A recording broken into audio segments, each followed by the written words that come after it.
Hey guys, I'm Kate. Welcome back to my channel, and it is the start of September, which means that a lot of kids are going back to school. At least that's the case in Texas. The kids returning to school kind of got me thinking about childhood classics that I just never read, and what better time to read them than right now. So this month I have kind of an adventurous or extensive or challenging TBR, and that I'm actually going to be reading 10 books that are childhood classics that I never read, and I am really pumped to read them. These 10 books, actually that's 8 books, but that was actually 8 books, but there are 2 more that I have on my phone, and I will be reading them electronically this time, and kind of giving that a go too, because I don't usually read books on my phone. So, this is a month of firsts, let me tell you. I kind of want to start by saying that I have questionable expectations. On the one hand, these books are books that are loved by so many people, but on the other hand, I didn't read them when I was growing up. I have no personal attachment to them, so we'll see how this goes. Also, 10 books is kind of a lot to read in one month, especially when I may be reading other books at the same time, but I will be in a plane and at the airport a whole bunch this month, and I will have oodles of free time doing nothing. Nothing but reading. In no particular order, I will start off with The Golden Compass by Philip Pullman. It is the first book in the His Dark Materials series. Kate, how have you not read this book yet? I don't know, people. I don't know. Everyone and their brother has read this book and has told me that I should read this book, so it's happening. All I know about this book is that it follows 2 kids and they're kind of a coming of age story. It also includes parallel universes and is kind of sort of maybe a retelling of Paradise Lost. That is all I know about the book, and it's all I want to know about the book, kind of going into like some people's favorite books of all time. So it will all remain a mystery to me. The second book is The Westing Game by Ellen Raskin. I am kind of cheating because I already got a start on this book on August 31st on a plane. Surprise, surprise. Ooh, this is a shiny cover. I'm like blinding the camera, I can tell. The Westing Game is an award-winning book, and it is also like the young adult version of Clue, and I freaking love Clue, the movie. It's so good. It's everything I like, and since I have already started the book, I can tell you that I kind of sort of see the Cluey elements, and I think as I get further into it, all will become more clear. So I'm really excited. I think I'm gonna actually finish this book before I leave for Tokyo in 3 days. The third book I'm reading is going to be one that is on my phone, of which I am using this to film so I can't show you, and it is I Know Why the Caged Bird Sings by Maya Angelou. This is an autobiographical book kind of about her life growing up, and it's told in like a sort of short story format. I don't know a whole lot about this except the few excerpts that I actually read in 7th grade, and I just remember being like astounded. This book deals with identity and rape and racism and covers a whole bunch of other issues and is told from a really great perspective, and of course it's Maya Angelou, so it's going to be amazing, and I'm really just excited to read this book. And shout out to my Access 360 app for making this possible, because my local library did not have it and I do not own it. The fourth book is Matilda by Roald Dahl, whose name I can never pronounce correctly.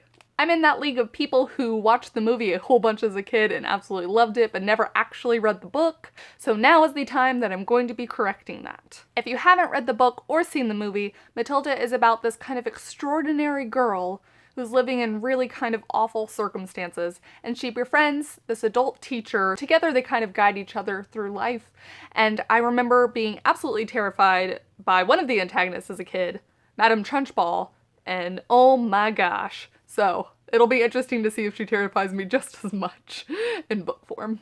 The fifth book is Roll of Thunder, Hear My Cry by Mildred D. Taylor. This is another Newbery Award-winning book. I think for some people this was assigned reading as a kid, but I moved around a lot and I think I just always missed this book being on my school reading list. But now I'm not in school and I am gonna read this book.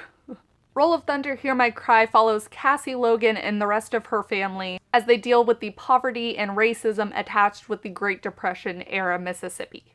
And it's actually part of a greater series following this Logan family, and so if I really like this book, I think I may go back and read them. I haven't read a lot of books from the Great Depression time period, so I'm excited to read it with a different perspective from the few that I have read. The sixth book is The Book Thief by Markus Zusak, which is another book that I will be reading on my phone throughout the month. This is another book where it's like, how have you not read this yet? Which is the entire point of this list, but I've actually had people come up and ask me that before, so remedy time. This book is about Nazi-era Germany and follows a young girl, Liesel, who lives with her new foster family. They also take in a Jewish man during this time period, and Liesel kind of discovers the power of words and her attachment to books, and she steals them. She is the book thief. The Snowy Day by Ezra Jack Keats, and this is totally cheating because I have read this book before, but I don't care. How cute are the pictures? I remember really liking this book as a kid, and we have kind of a new baby in the family, so I think I'm going to read this again, and then I will go out and buy the book and perhaps give it to the young one. This book really is just so cute though. I'm also really excited for summer to be over, and I would like more winter and snowy days in my life, even though I live in Texas, and that so rarely happens. I will be living vicariously through this cute guy. The 8th book is The Outsiders by S.E. Hinton. This is another school reading list book that I just missed and have always wanted to pick up and hadn't until this point. I'm mostly excited to finally understand the Stay Gold Ponyboy line that I see every freaking where. This book is kind of sort of about an in crowd and like a group of outsiders. The Outsiders. Basically, it's about the Sox and the Greasers in Oklahoma, and also all I know about it is that someone dies. So, this book is a mystery to me, as is the Stay Gold Ponyboy line. So I'm excited to unravel this mystery. And when I'm done, I will finally watch the movie because I do love me some 80s classics. The 9th book is The Hobbit by J.R.R. Tolkien. Ooh. Another very shiny cover. Hopefully that does not glare on the camera. So I've never read The Hobbit before, nor any of the Lord of the Rings trilogy. I have seen the movies though, but not the extended director's cut. I've also visited Hobbiton in New Zealand, so I know a little bit about Lord of the Rings, but not like a whole lot, like not like a real fan would. Lord of the Rings has always just seemed like a little bit too far off for me to get fully into just yet.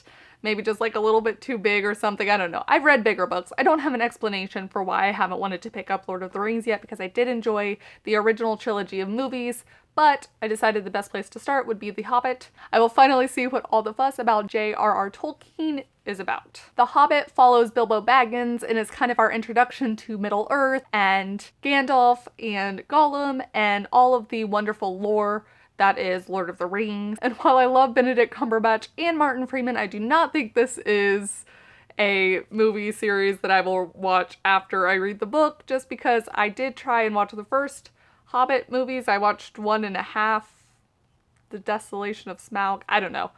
I stopped watching. I don't think I'm going to pick it back up again, but I am going to read the book. The last book on the list is The Phantom Tollbooth by Norton Juster. This book is about a really bored kid named Milo who finds this kind of magic toll booth and is transported to like super fantastical worlds and is no longer bored. I can tell that I really would have loved this book as a kid, but now the adult child still in me is going to get to relish it and enjoy it all the same. Alright, those are all 10 books that I'm hoping to read this month. I'm going to be packing these 4 books to bring with me, as well as the 2 that are on my phone. I will have 6 books to read with me while I'm in Tokyo, and I have plans to finish the Westing game before I leave, so that only leaves 3 books that I have to read when I return from Tokyo, and I'll have about a week, and I think that will be doable, especially since one of them is a picture book and I already read it, and it's so cute. So, I got this. You'll also notice that all 10 of the books are books that I already own, or I have checked out from the library, or I have on my phone, which is kind of in conjunction with the library. And that is because I have not bought a book in 49 days. I counted. I have attempted to break my book buying addiction. I'm on the book buying ban still. I'm really proud of myself. Hopefully this will continue. Probably not for very long, because who am I kidding? Still, success. Yay. Alright, I think that covers everything. I need to get back to packing. So thank you so much for watching. Please like and subscribe if you enjoyed this video, but please definitely comment down below with what your reading plans for September are, or if you have any books that you absolutely adored when you were a kid, or if there were any childhood classics that you missed and that you're thinking about getting back into and reading as an adult. I would be very interested. Please comment down below and let me know. Thank you so much for watching. Bye.